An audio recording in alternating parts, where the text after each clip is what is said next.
Wait, hold on.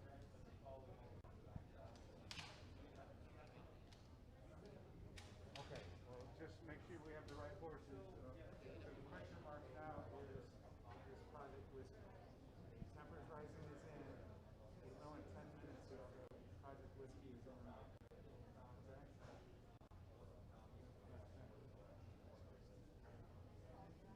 Interesting. Who did you call, Danny?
Still no word on the number.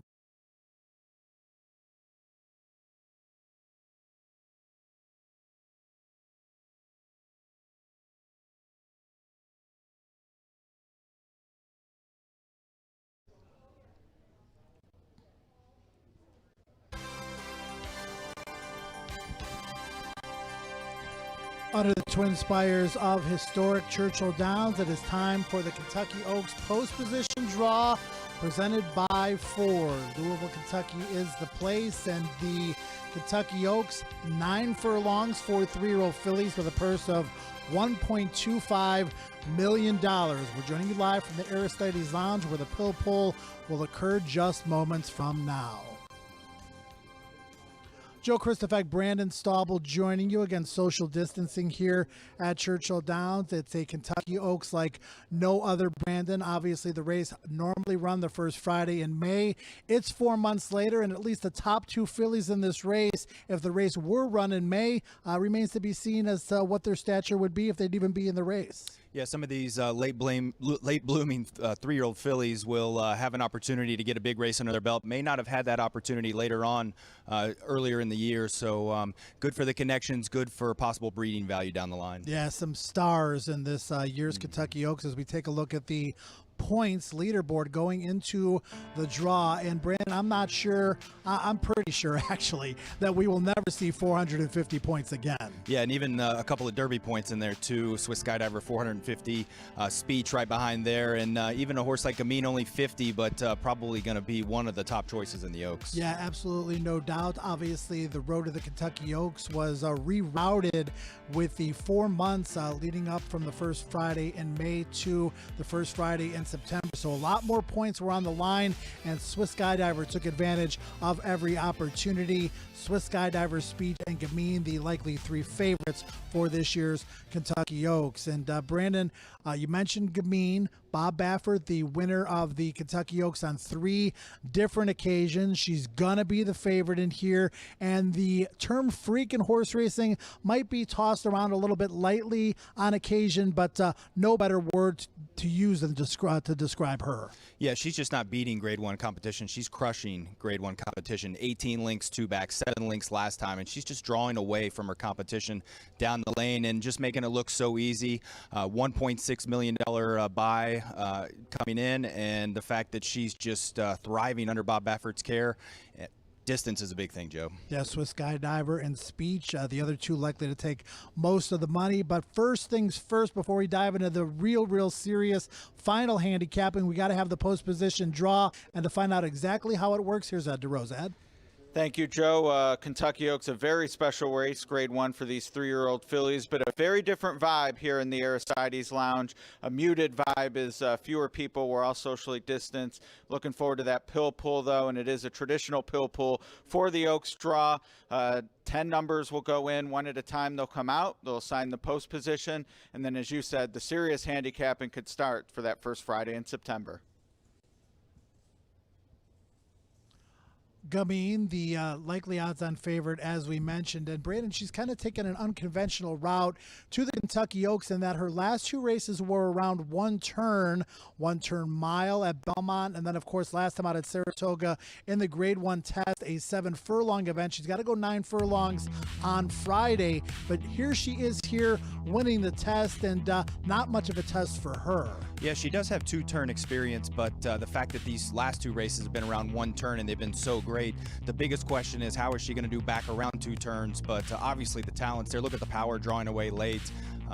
That's going to be the question, Joe. Calf Wayne on the bottom, usually a sprint influence. Will she handle the added ground? Leaving a really good filly in Venetian Harbor in her dust in the test. And Brandon, we got a chance to see Gamine, obviously, in her workouts. Looking forward to seeing her on the racetrack here at Churchill Downs. And you know Bob Baffert is going to have her ready for a top-notch performance, likely on the lead, I would guess, regardless of the post position. Yeah, you would think so. Use that speed and not get anybody's way and basically say, come and get me if you can. Maybe if one of the other speeds draws to the far inside and maybe wants to go ahead and go, but she's shown in her workouts, Joe, that she can rate if she needs to. Yeah, the pedigree for Gamine, definitely a little bit more on the sprinty side, but pedigree only takes you so far. It's what the horse is capable of on the racetrack, and Gamine certainly is a star regardless of the distance. We'll see if she can negotiate 9 furlongs successfully in the Kentucky Oaks against some top-notch competition, including a horse that should be right off her flank in the early going, going to try to wear Gamine down in the stretch. That is Swiss Skydiver, Brandon, and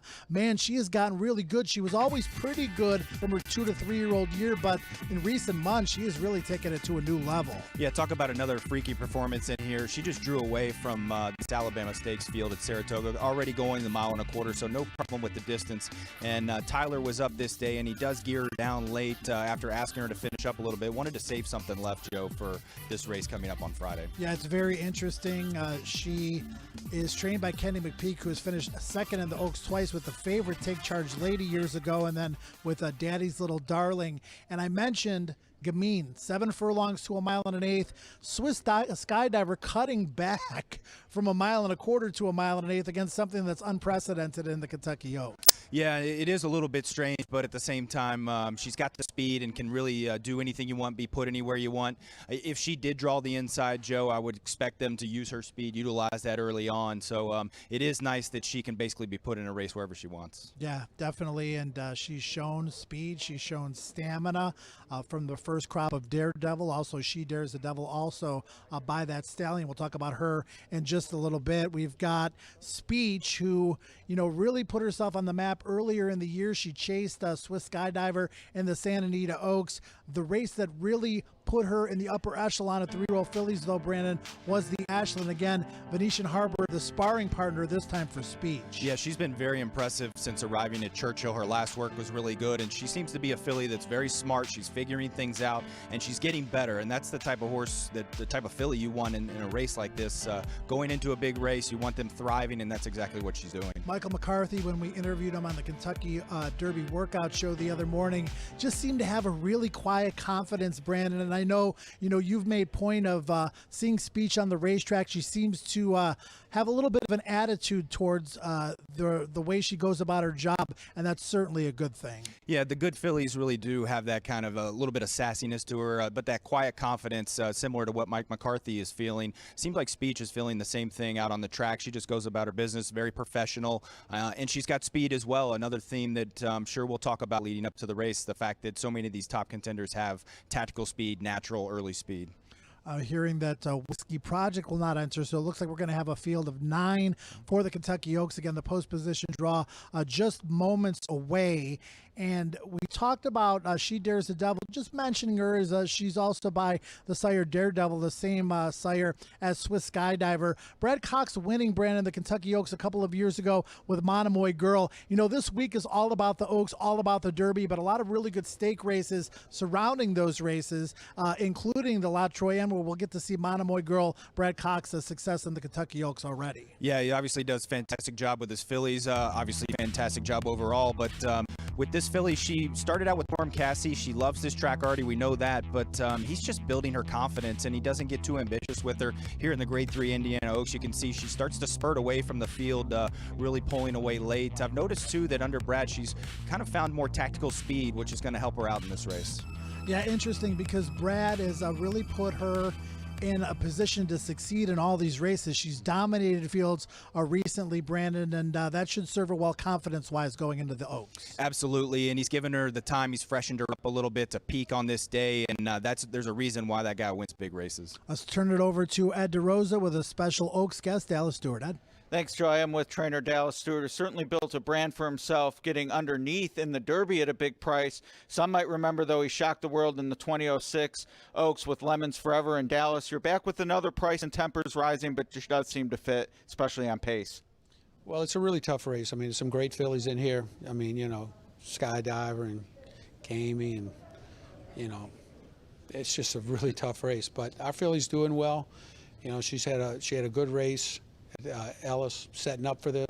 She had good races at Fairgrounds, so we want to give it a shot and see what happens. I know you learned from your boss about taking a shot when they're going the right way, Dwayne Lucas, and you're here with her. And she hasn't been a mile and an eighth yet, but she is by Byron, who won the Classic, of course, a mile and a quarter. Any distance concerns with her stretching out a half furlong? I think she'll love it, and just like you said, she's doing good. That's when you want to take a shot. And we feel like she's doing as good as she had all year. And we're hoping that she loves Churchill a mile and an eighth. All right. Well, we wish you best of luck with her on Friday and, of course, on Saturday as well with Winning Impression. Thank you. Great race and glad to be here. Thank you. All right. Dallas Stewart, Joe, back to you. Yeah, Ed mentioned it, Brandon. Dallas Stewart, second in the Derby twice with a couple of huge long shots in Golden Soul and also Commanding Curve. So not afraid to take a chance, and you can't win it if you're not in it. Exactly, and seems to have the style that's going to maybe be picking up the pieces late. We talked about all the tactical speed in here, all the natural speed. So why not take a shot? She's based locally here, know that has affinity for the track, and like you say, you got to be in it to win it. Now, there's always stories and different ways that horses get to big races, and we're going to take a look next at Donna Veloce, and we haven't seen her but once in the last 9 months, Brandon, but as a 2-year-old filly, she was second in the Breeders' Cup Juvenile Fillies, thought that she would be one of the potential stars this year. Yeah, took their time with her a little bit. Maybe that was COVID related, but she has plenty of natural speed.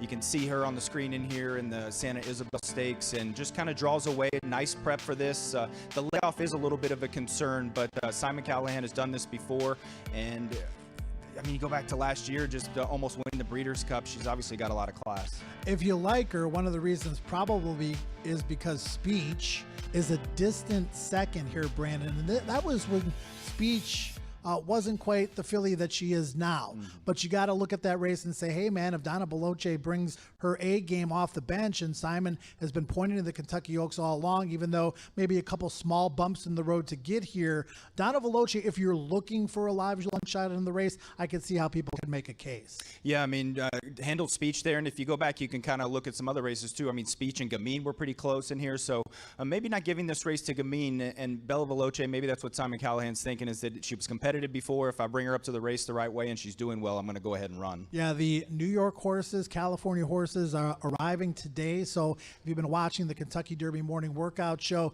you'll get a chance to see the Kentucky Oaks horses that we haven't seen yet, including Gamine, including Donna Veloce, and a lot of the Kentucky Derby contenders as well. Really looking forward to seeing these horses on the grounds, Brandon, because we've done all the handicapping, we've done all the scouting. The last piece of information that you're looking for is how they look visually. Yeah, not only is it cool to see all these contenders out there, these top-class athletes, but definitely some supplemental information for your handicapping, being able to, if you're on the fence with a couple of these fillies and you see one in the morning that you like, or one of us mentioned something we like, it's definitely useful and could be, your key to hitting a big ticket.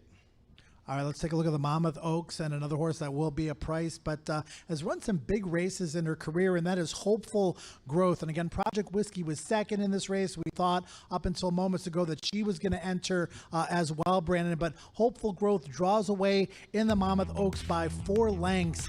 Does so convincingly. Again, not necessarily a household name coming into this race, but she has run some big ones. Yeah, very workmanlike performance in here. The thing that I liked about this race was that early on it looked like they wanted to go to the lead and they didn't get it, and she was able to settle behind horses, take dirt, and then when he angled her out late, she took off and kind of spurted away. Thought that was a very good performance, but also a very professional performance. Yeah, and it's interesting too, Brandon, the mile and an eighth distance. Obviously, we saw Swiss Skydiver winning the Alabama over a mile and a quarter. The vast majority of these haven't gone that far quite yet, but you never know when a horse that's unexpectedly going to step up their game is going to, slice their way into an unexpected position, particularly at a big price, and maybe Hopeful Growth can be one of those. Yeah, horses are all individuals, but most of the time that leap from the beginning of the 3-year-old year up until the middle and the later part of the year, horses really seem to kind of move forward one way or the other, so it wouldn't be surprising at all to see one of these fillies step up. Again, the post position draw just moments away. We're going to draw half the field. We'll have a chance to comment on that, and then we're going to draw the second half of the field after that, and I believe there will be a field of 9 in the Oaks. And Brandon, again, talk about the big 3, Gamine, Swiss Skydiver, Speech. Mike Battaglia will give us his morning line, but would guess that Gamine would be a pretty significant favorite, Swiss Skydiver a defined second choice, Speech a defined third choice. I think that sounds exactly right, Joe. For me, it's going to be the post positions, and as far as tactical, what's everybody going to do in here? We know Bob doesn't really raid horses. I mean, his horses go to the front. Why not use that natural speed? But where are the other ones going to be placed? Who's going to be stalking? And you're right. I mean, it sounds like a very short price on the morning line, but Swiss Skydiver is going to take some money. Speech has been training well. Speech might be kind of the buzz horse. Yeah, and it looks like we're going to draw all 9 horses in a row. And Brandon, we're going to throw it over to Ed quickly because, Ed, you've heard us talk about the potential pace scenario, the star power in this particular race. What are your thoughts going into this draw? Yeah, pace certainly can make the race, Joe, as it usually does, but with a superstar like Gamine coming out of a 7-furlong race, have to think she's going to be forward. We've seen Swiss Skydiver be able to attend the pace, and with the conventional wisdom being her being able to go 9 furlongs, I do think that it's going to be a cat and mouse game, and when Swiss Skydiver makes her move on Gamine, they certainly don't want her to get away with slow fractions and then pull away, so really interested to see what happens up front. And as we talk to Dallas Stewart, plenty of connections in here, hoping that they're seeing those horses come back to their own. Maybe one can pick up the pieces late. Really interesting race with the 9 horses. Yeah, last year, Ed, we saw a gate-to-wire performance by Serengeti Empress. Gamine obviously hoping to do the same, thinking that Swiss Skydiver, like you said, cat mouse is going to be pressing her, and then there might be an unexpected pace horse up there as well.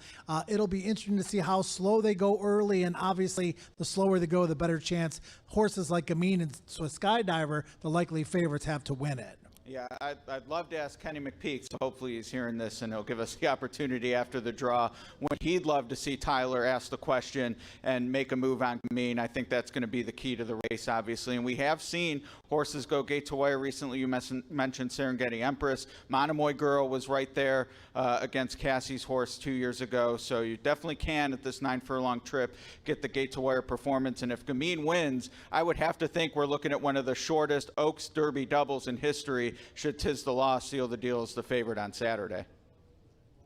Again, the post position draw for the Kentucky Oaks is presented by Ford. The race is obviously the Longines Kentucky Oaks, and we have 9 fillies going postward. Again, they are 3-year-olds. They will travel 1.1 miles. The purse is $1.25 million. And Brandon, quickly, a post position draw is coming up. We look forward to the draw for the Oaks and the Derby every year. Yeah, it's really a fun time. Unfortunately, with the circumstances, we can't have a packed house normally like we do, but excited to be here, excited to bring this to everyone watching from home. And it's just exciting starting to make it real and know that after today, we'll be able to start handicapping these races a little more closely, and really a lot of the heavy lifting, not only for the horses but for us, will start to be over.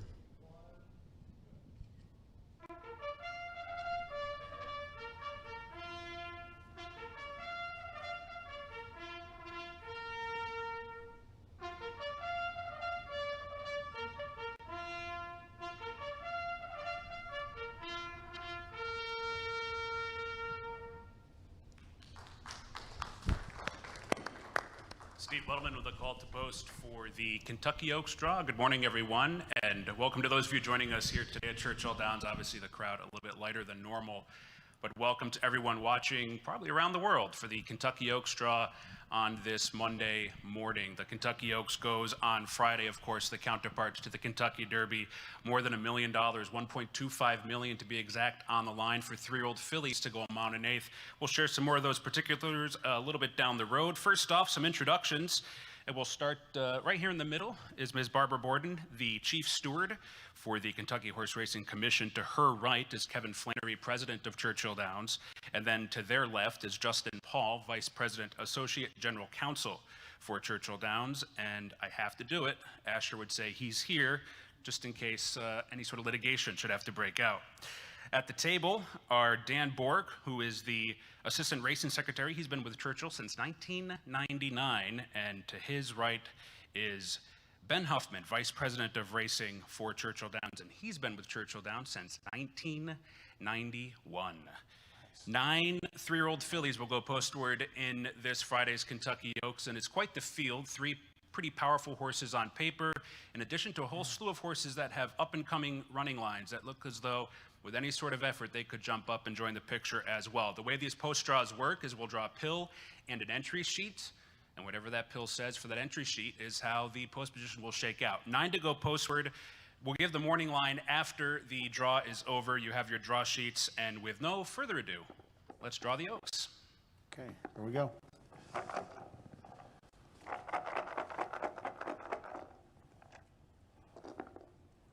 Number 7. 7, She Shares the Devil, Florent Giroux.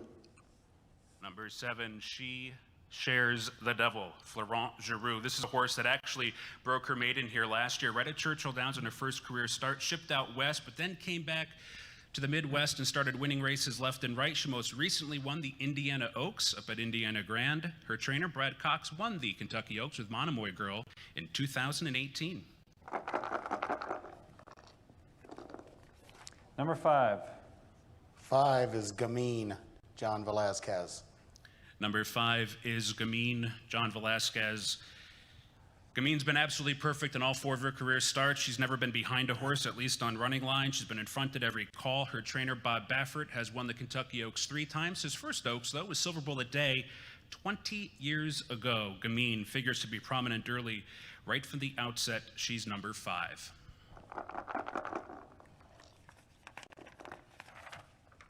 Number 2. 2 is Tempers Rising, Julien Leperoux. Number 2, Tempers Rising with Julien Leperoux. Trainer Dallas Stewart, he's won the Oaks before, and in fact, he owns the longest shot to ever win the Oaks, Lemons Forever. She was 47-1. This daughter of Bayern's going to drop way out of it, come with a late run, something Dallas Stewart's done pretty well with here at Churchill Downs in big races. Number 2, Tempers Rising. Number 4. 4 is Speech, Javier Castellano. Number 4, Speech with Javier Castellano. This is a horse that actually raced against Gamine 3 starts ago and was actually the only horse to come that close to Gamine in her career. Speech's last win in the Ashland was really strong. Won by 3 lengths, earned a big figure, has a developing form pattern, and is considered one of the big 3 in this race. That's number 4, Speech. Number 6. 6, Bayerness, Rafael Bejarano. Number 6, Bayerness. Bayerness, number 6. Bayerness is trained by Cherie DeVoe, who started training in 2019 and gets her first Kentucky Oaks starter this year. Last November, on a rainy November afternoon, Bayerness actually beat Swiss Skydiver here at Churchill Downs. Has not found the winner's circle since, but shows an improving form pattern. Bayerness, number 6. Number 1. 1, Swiss Skydiver, Tyler Gaffalione. And speaking of Swiss Skydiver, number 1 with Tyler Gaffalione. Last time was just most impressive, winning the Alabama, going 10 furlongs. We'll cut back to 9 furlongs today. This is a filly that's already made 9 career starts. Her only loss in her recent efforts was to Art Collector, who happens to be the second favorite in tomorrow's Kentucky Derby. I should say Saturday's Kentucky Derby. That's Swiss Skydiver, number 1. Number 3. 3, Donna Veloce, Ricardo Santana. Number 3, Donna Veloce, is going to try and win the Kentucky Oaks off a nearly 6-month layoff, but in all 4 of her career starts, she's done just fine. She's never been worse than second, and last time out in the Santa Isabel, she actually beat Speech by more than 4 lengths. That's Donna Veloce, number 3. Number 9. 9, Dream Marie, Joe Talamo. Number 9 is Dream Marie. Can't miss her on the racetrack. A beautiful gray filly by Gradar. She's going to come from off the pace as well. 2 back, she raced pretty well in the Delaware Oaks, beaten just half a length to Project Whiskey, who elected not to run in the Oaks this weekend. Dream Marie will be coming from off the pace. And the 8. 8, Hopeful Growth, Manny Franco. Number 8 is Hopeful Growth with Manny Franco. Manny Franco, of course, will be the pilot on Tiz de Law in the Kentucky Derby. Hopeful Growth is conditioned by veteran trainer Anthony Margata Jr. with a real breakthrough win last time out in the Grade 3 Monmouth Oaks. Hopeful Growth has some tactical speed. An interesting entrant for this year's Kentucky Oaks. She is number 8. And with that, we have drawn the field, so we'll go through the field and I'll provide you with the morning line odds, the twinspires.com morning line odds provided by Mike Battaglio. First, we'll take a brief break, discuss the post-position draw, and we'll be back with the morning line odds in a moment.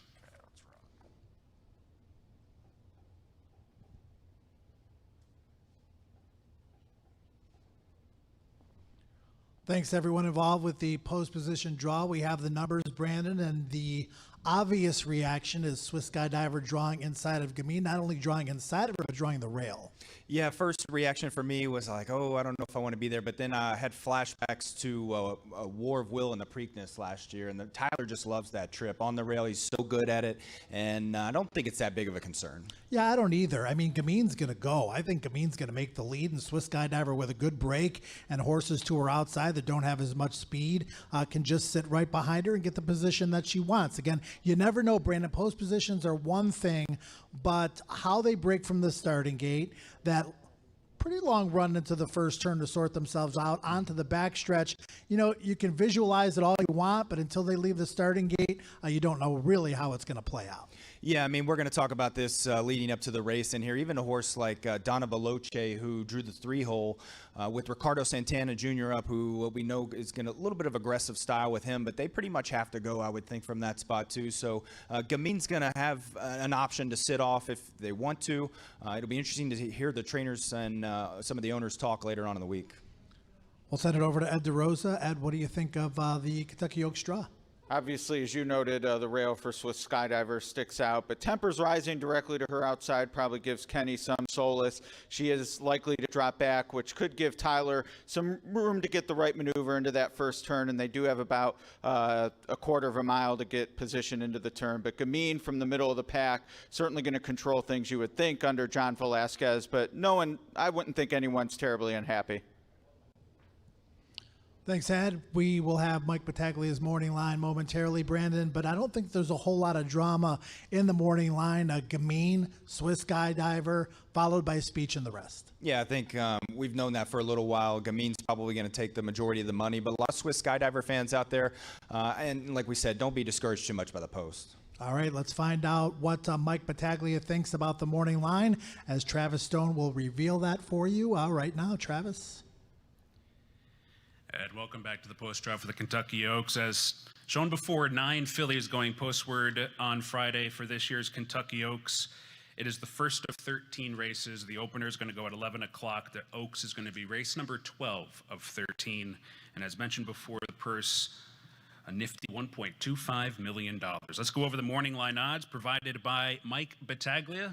Mike, no stranger to making morning line odds for races such as this, and here they are. Number 1 is Swiss Skydiver, 8-5 on the morning line odds, 8-5 on number 1, Swiss Skydiver. Number 2, Tempers Rising with Julian Leperoux is going to be 50-1 on the morning line. That's number 2, Tempers Rising, 50. Number 3, Don Veloce with Ricardo Santana Jr., 15-1 on the morning line odds for number 3. Number 4, Speech with Javier Castellano is going to be 5-1 on the TwinSpires.com morning line odds. That's number 4, Speech at 5. Number 5, Gamine is the even money favorite for this year's Kentucky Oaks with jockey John Velasquez. Number 5, Gamine, even money. Number 6, Bayerness with Rafael Bejarano, 50-1. Number 6, Bayerness at 50-1.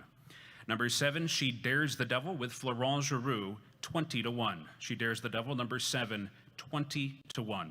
Number 8 is Hopeful Growth with Manny Franco, 30-1. Number 8, Hopeful Growth, 30-1. And rounding out the field, number 9 is Dream Marie with Joe Talamo at 50-1. 50-1 on number 9, Dream Marie. Scratch time for the Oaks is Friday at 9 o'clock. It's the 12th of 13 races, $1.25 million. You can watch it on NBC Sports Network from 3 to 6. You can listen to it on the Horse Racing Radio Network from 3 to 6. The grade 1 for $1.25 million. That's the field for the 146th Kentucky Oaks. Thank you, everyone, for joining us both here and virtually this morning. And we'll see you back here tomorrow when we draw the Kentucky Derby. Have a great day, everybody. Thanks, Travis. And again, everybody involved in this post position draw, same time, same place for the Kentucky Derby draw. Tomorrow, Tuesday, for Saturday, opening day at Churchill Downs tomorrow, Tuesday, as well. And Brandon, we saw the post positions. We heard Mike Battaglia's morning line, and no surprises. I mean, Gamine, Swiss Skydiver, Speech, everybody else at least 15-1. The one I was a little bit surprised by, maybe She Dares the Devil, 20-1. I think that's a pretty inviting price on this horse and a trainer that won the race a couple of years ago. I would completely agree. I think that's a great price the way she's training the way that Brad Cox has done in this race before, but just with bringing horses up to big races, and she's just getting better. So that's a great price there, and no real surprises, like you said, on the other ones. I think the top three and then everyone else. Yeah, again, we talked about it briefly already, but Swiss Skydiver from the rail, Gamine post position number 5. Bob Baffert couldn't be happier. Johnny Velasquez with Gamine. She's right in the middle of the field. Again, we don't know how the break is going to go, but again, if she can just flaunt that natural early speed, she should get the trip that she wants, and the trip that she wants is on the lead. Oh, yeah, he has to be thrilled with this post, and leave it up to Johnny, a Hall of Famer, to be able to pick his trip basically in here. If he wants to go to the front, she breaks alertly. He'll do that. If somebody gets cued and wants to go ahead and set the pace and challenge her early, she can sit right off. Kind of curious what Ken McPeak thinks about the rail post position, and you know what? We're going to find out right now. He's with Ed DeRosa. Ed? Thanks, Joy. I'm with Kenny McPeak. And Kenny, we know the one get the oohs and ahs at the post draw, but you have Tyler up, and with her athleticism, I can't imagine you're too concerned. No, none at all. Fortunately, they don't let me ride her, so she's in good shape there. But from the inside, I like the inside. I think that's the shortest trip, obviously. And we'll probably let her run to the first turn. I don't see us taking back. She won 46 and change on the front end in Santa Anita. She ran on the front end at Keeneland, and of course ran a really good race except for our collector. So we'll see how it unfolds. We'll leave it up to Tyler mostly. Other than the obvious of at the wire the second time, have you talked with Tyler when you think you might want to see Swiss Skydiver in front, assuming Gamine goes to the lead? Oh, I want her in front at the end. That'd be good. We'll leave it up to him. He spotted 48 last time in the Alabama. That was a great ride he put on there, and he stalked outside. It's out of our control as far as where we draw, and she's a very good filly, and she's in good form, and we'll just see how it unfolds. But I would say letting her run to the first turn, an inside trip's a good thing. A very rare cutback for the Kentucky Oaks coming out of the mile and a quarter Alabama. Any thought of how you've trained her with the minus half furlong into this race? She only ran a mile and an eighth that day. She almost jogged home the last eighth of a mile, so I'm not overly worried about it. All right, well, Kenny, wish you a lot of luck. Appreciate your time. Thanks. All right, Ken McPeak, Joe, back to you. It's interesting that Kenny said that he would not be afraid to take it to Gamine from the rail if that's the way it plays out into the first turn. Yeah, I think when you get to a big race like this, or any race in general, you don't want to really change your horse's style. She's won being close to the pace or on the lead. She's got that tactical speed, and obviously she's got a big heart. So let's see him hook up, and it sounds like that's what he wants to do. Yeah, it's just going to be fascinating to see how this race plays out with two superstars and potentially a third, if you want to include Speech. No slouch after winning the Grade 1 Ashland in her last race.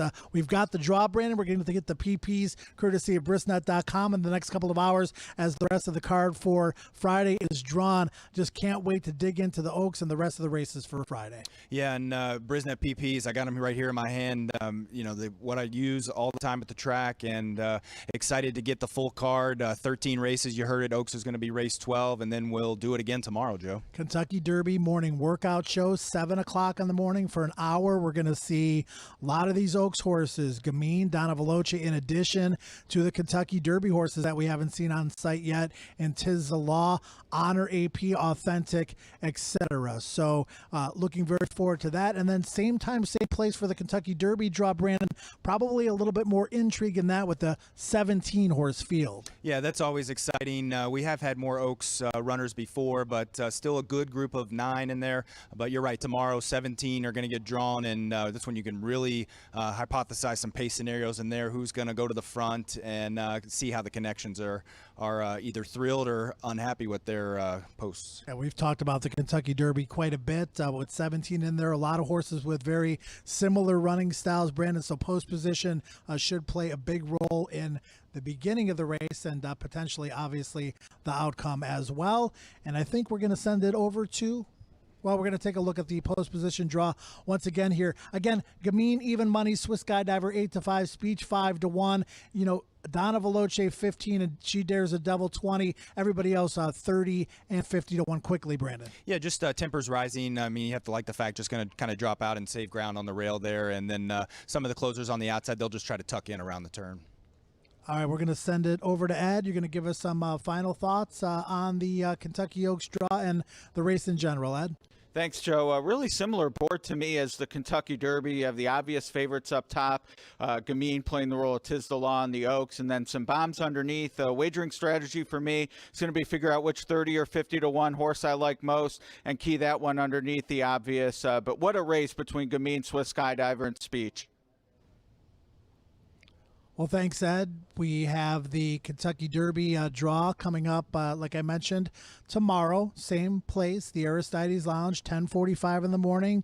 It is brought to us by Ford. There you see the particulars. Wherever you're watching us now, that's where you can come right back and watch us tomorrow. So we're looking very forward to that. Again, right now, 17 horses on the probable list for the Kentucky Derby. There's always...